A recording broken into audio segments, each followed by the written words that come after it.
ल आज चाहिँ गाइज फाइनली हामी इन्डिया गेट आइपुगेको छ हैन। अब यहाँ इन्डिया गेटमा चाहिँ के कस्तो हुन्छ म तपाईहरुले सबले देखाउँछु। मेरो फ्यामिलीसँग आज चाहिँ हामी त्यस्तो क्राउड त यहाँ धेरै हुन्छ हुन चाहिँ, तर हामी यहाँ सधैँ आइरहेको। म त धेरै पटक आइसक्यो होला। आज चाहिँ फ्यामिलीसँग आएको। ट्याक्क मेरो फ्यामिलीहरू छौँ हामी। पछाडि जति पनि आउनु भएको छ मेरो फ्यामिलीहरू कतिजना छौँ हामी? 30जना फ्यामिली छौँ। सब आउँछ। अब हामी चाहिँ ठ्याक्क म तपाईँलाई फाइनली अबको 5 मिनट होइन 2 मिनट भित्रमा चाहिँ म ठ्याक्क तपाईँलाई म इन्डिया गेट देखाउँछु है त। ठ्याक्क अहिलेलाई चाहिँ म अहिले यहाँ अफ गर्न चाहन्छु। 2 मिनटपछि चाहिँ म तपाईँलाई ठ्याक्क ऊ देखाउँछु म इन्डिया गेट है त गाइज।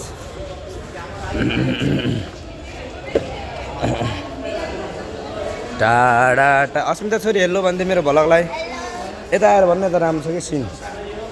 हेलो सुन्ता हेलो भन्दै। लक्ष्मण हेलो भन्। हाम्रो सेफ साहब हेर्नु कस्तो राम्रो आउँछ। अस्मिता यता हेर नानी, यस्तो क्यामेरा भने ल। अब हामी चाहिँ अब 2 मिनटभित्रमा म तपाईँहरूलाई चाहिँ ठ्याक्क इन्डियाको गेट देखाउँछु है त। तपाईँहरूले इन्डियाको गेट भनेर आउँछ नि, त्यो दृश्य म तपाईँहरूलाई देखाउँछु। अब जम्मा 2 मिनट वेटिङ है। ल फाइनली इन्डिया गेट तपाईँहरूले हेर्नु। ल इन्डिया गेटको क्राउड देख्नुभयो गाइज। ल फाइनली इन्डिया गेट आइपुग्यो होइन। त्यही हो अब इन्डिया गेटमा चाहिँ यस्तो छ दृश्य यहाँनिर।